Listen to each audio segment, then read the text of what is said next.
Hai semuanya, saya Inyoman Gede Bara Sugiarta dari kelas DD46C NIM 1601223053 di channel Wira 3GP. Pada malam ini saya akan menjelaskan unsur estetika dari dua karya seni yang saya pilih berdasarkan teori dari Edmund Burke Feldman. Edmund Burke Feldman sendiri merupakan suatu kritikus seni yang berasal dari Amerika. Menurut Feldman, teori estetika adalah bentuk pengetahuan sensorik yang berkaitan dengan kesan dan selera karya seni. Feldman juga menekankan hubungan antara estetika dan dinamika budaya di masyarakat. Teori Feldman mencakup 4 tahap analisis estetika. Yang pertama ada deskripsi, yang menjelaskan tentang bagaimana karya tersebut, siapa pembuatnya, dan kapan karya itu dibuat.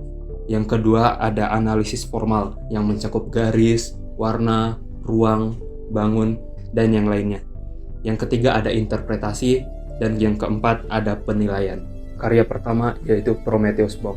Prometheus Bound merupakan suatu lukisan yang dibuat oleh Paul Peter Rubens pada tahun 1611 sampai dengan 1612. Lukisan ini dibuat dalam media oil on canvas. Saat pertama kali kita melihat lukisan ini, kita langsung dapat merasakan kekaguman kita terhadap lukisan ini karena emosi yang disampaikan oleh lukisan ini langsung terpancarkan begitu saja. Ditambah lagi dengan detail dari lukisan ini yang sangat mengesankan.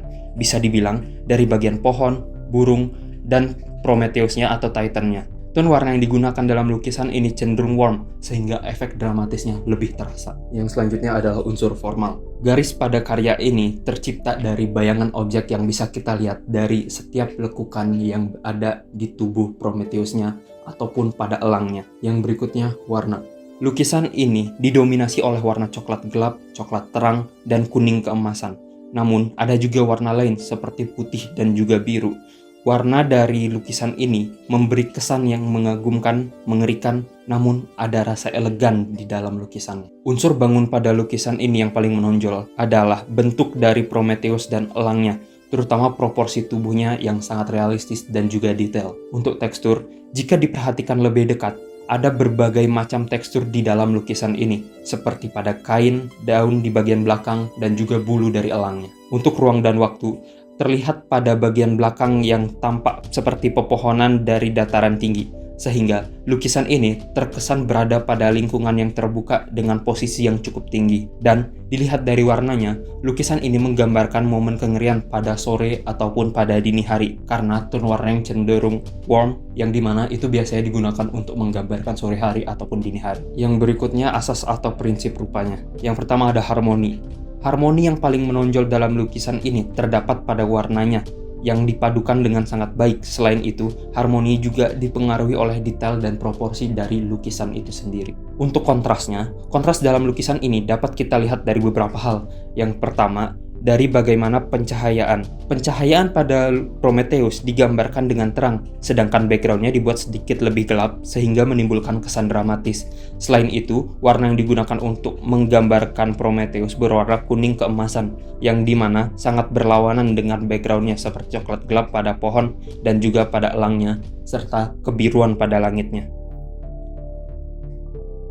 Karena hal ini, kita jadi mudah untuk menunjukkan perhatian kita pada lukisan ini, dan kita lebih gampang menunjukkan di mana point of interest dari lukisan. Selanjutnya ada irama. Tidak banyak irama yang dapat saya temukan dalam lukisan ini. Namun, dari lukisan ini, kita dapat melihat bagaimana mengerikannya elang memakan Prometheus secara berulang-ulang, yang dimana hal ini menimbulkan kesan yang mengerikan. Selanjutnya ada gradasi. Gradasi pada lukisan ini tercipta dari unsur gelap terang seperti pada bayangan yang terdapat pada lukisan Prometheus. Selanjutnya ada kesatuan. Kesatuan dari lukisan ini ditimbulkan oleh perpaduan warnanya yang sangat pas sehingga terkesan menyatu, baik itu dari warna Prometheus-nya dan juga warna dari elang dan pohon serta background di belakangnya. Untuk keseimbangan pada lukisan ini terdapat pada penempatan objek utamanya yaitu Prometheus dan elang yang terletak di tengah-tengah. Selain itu, warna dari lukisan ini juga merupakan bagian dari keseimbangan karena dipadukan dengan sangat cermat dan juga terdapat kontras. Selanjutnya ada proporsi. Proporsi dari lukisan ini dibuat sangat realistis, terutama pada elang dan pohonnya. Untuk Prometheus sendiri dibuat lebih besar sehingga terkesan tidak begitu realistis. Kenapa? Karena Prometheus sendiri digambarkan sebagai sesosok raksasa atau Titan. Dan selanjutnya ada kesederhanaan. Kesederhanaan dari lukisan ini tidak begitu banyak, karena lukisan ini terbilang cukup kompleks dan sangat detail. Nah, untuk kesederhanaannya tersendiri itu terdapat pada warnanya yang tidak terlalu ramai. Interpretasi. Karya ini menggambarkan bagaimana Prometheus disiksa dan bagaimana ia disiksa. Bagian tubuhnya diikat di sebuah batu besar dan dimakan oleh elang itu dalam kondisi sadar. Dan dia dimakan secara terus-menerus dan beregenerasi terus-menerus. Dalam lukisan ini, kita dapat melihat bagaimana Peter Paul Rubens menggambarkan suatu momen dengan ton warna yang warm, namun tetap dapat menggambarkan ketegangan dan penderitaan Prometheus yang sedang dimakan oleh elang itu. Saat pertama kali kita melihat lukisan ini, mata kita pasti akan langsung tertuju pada bagaimana ketegangan dan penderitaan dari Prometheus yang sedang dimakan elang secara berulang-ulang. Hal itu karena lukisan ini sangat seimbang, baik dari segi komposisi dan proporsinya, sehingga memudahkan kita untuk memfokuskan kemana mata kita saat melihat lukisan ini. Selain itu, gaya lukisan ini juga sangat realistis, sehingga memberikan kesan elegan, yang dimana bisa kita lihat pada setiap objeknya. Seperti pada pohonnya, kita dapat melihat tekstur dari batang kayu di sana, dan juga pada elangnya, di mana kita dapat melihat setiap bulunya di sana. Untuk penilaian, menurut saya, lukisan Prometheus Bound karya Peter Paul Rubens dapat dianggap indah dan estetis, karena di dalamnya terdapat keharmonisan dan keseimbangan, baik dari segi proporsi dan juga komposisi, sehingga lukisan ini dapat membuat kita merasakan bagaimana ketegangan yang dirasakan oleh Prometheus, sehingga saya sangat menyukai bagaimana Peter Paul Rubens menggambarkan bagaimana detail dari setiap lukisan ini. Kedua, panel manga Haikyuu. Panel manga Haikyuu yang saya pilih terdapat pada chapter 188. Panel ini dibuat oleh Haruichi Furudate pada awal Januari 2016 yang dirilis pada 4 Januari 2016. Media dari karya ini berupa manga. Yang berikutnya, unsur formal. Unsur-unsur seni rupa desain di dalamnya. Di dalam gambar ini terdapat banyak unsur garis, seperti pada outline gambarnya, netvolley-nya, garis pada outline gambar yang digunakan untuk mempertegas setiap gambarnya. Berikutnya warna. Warna dalam gambar ini hanya terdiri dari perpaduan hitam untuk menunjukkan bagian gelap, putih untuk bagian terang atau highlight, dan abu-abu untuk bagian gradasinya atau bagian yang tidak begitu terang. Yang berikutnya adalah unsur bangun pada karya ini. Gambar bola yang dimainkan oleh objek ini merupakan salah satu elemen geometris yang dimana hal itu termasuk ke dalam unsur bangun. Yang berikutnya ada tekstur. Tekstur pada gambar ini digambarkan secara halus dan tidak mendetail. Contohnya seperti pada pakaian, rambut. Namun, kita masih dapat melihat lipatan bajunya yang digambarkan dengan sangat baik dan juga rapi. Untuk ruang dan waktu, pada gambar ini kita dapat melihat adanya atap yang menunjukkan bahwa lokasi dari gambar ini adalah di dalam ruangan gimnasium olahraga, dan gambar ini menunjukkan momen poin terakhir untuk menunjukkan sebuah kemenangan. Kemudian asas atau prinsip desain. Yang pertama ada harmoni. Meskipun warna yang digunakan hanyalah hitam, putih, dan abu-abu, gambar ini juga terkesan cukup harmonis karena didukung oleh ekspresi dan komposisi dari gambarnya. Dan gambar ini tiap panel manganya berkesinambungan sehingga ceritanya dapat tergambarkan dengan baik. Yang berikutnya ada kontras. Kontras dalam gambar ini terdapat pada ekspresi kedua tim yang dapat kita lihat dan kita rasakan. Yang satunya yang bahagia karena akan mendapatkan poin terakhirnya, sedangkan yang satu lagi merasa sedih dan kaget karena akan kehilangan poinnya dan akan langsung kalah dari pertandingan itu. Selain itu, pewarnaan dari karya ini juga sangat kontras karena hanya menggunakan hitam, putih, dan juga abu-abu. Kita dapat melihat kontras dari hitam dan putihnya secara langsung. Selanjutnya ada irama. Irama dari karya ini dapat kita lihat pada netvolley-nya yang kotak-kotak dan berulang, sehingga menimbulkan kesan tertentu karena adanya pengulangan yang terlihat berbeda karena dipengaruhi oleh perspektif dari gambarnya itu sendiri. Yang berikutnya gradasi.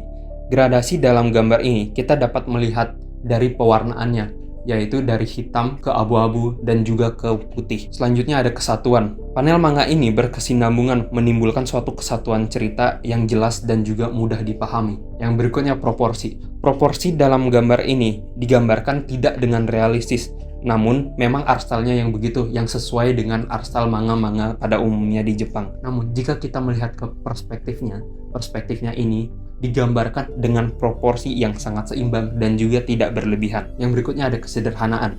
Kesederhanaan dalam karya ini dapat kita lihat dari warna yang digunakan dari gambar ini yang sangat minimalis, yaitu warna hitam, abu-abu, dan juga putih. Selanjutnya interpretasi.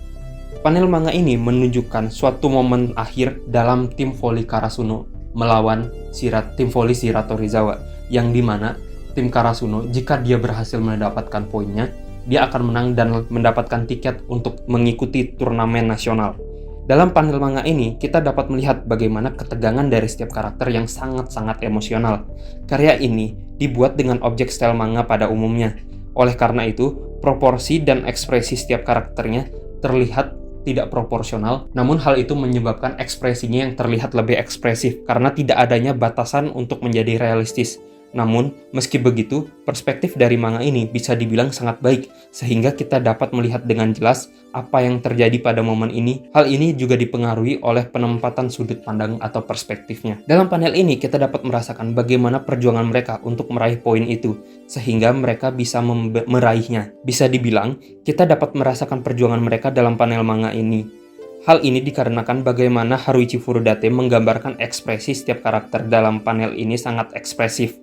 Meskipun warnanya terbilang hanyalah hitam, abu-abu, dan putih, namun meskipun begitu, tetap saja kita harus membaca chapter manga ini dari awal sampai akhir secara penuh, supaya kita mendapatkan experience yang lebih baik saat membaca manganya, dan juga kita dapat paham secara keseluruhan dari ceritanya. Yang terakhir ada penilaian. Menurut saya, karya ini sangat berhasil menggambarkan perasaan setiap karakter dari dua tim yang berbeda. Meskipun sama-sama menegangkan, di dalam panel ini terdapat dua hal yang sangat kontras dan sangat berbeda, yaitu tim Karasuno yang terlihat tegang karena itu merupakan kesempatan mereka mendapatkan poin terakhir, sedangkan dari tim lawan yaitu tim Shirato Rizawa, itu merupakan satu-satu kesempatan mereka untuk mengamankan bola agar mereka tidak kalah. Disitulah emosi kita sebagai pembaca bergejolak. Di dalam panel manga ini, kita dapat melihat bagaimana Haruichi Furudate berhasil menceritakan sebuah momen menegangkan melalui panel manga.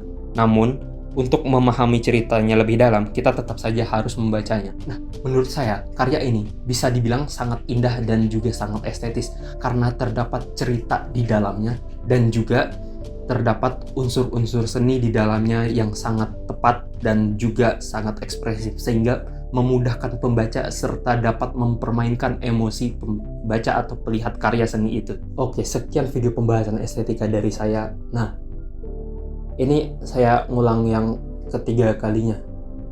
Pertama karena jelek, kedua karena salah objek. Nah, ini yang ketiga. Ya, semoga ngumpulnya tepat waktu. Pokoknya sekian dari saya, semoga bisa menemani malam Jumat lo. Bye-bye.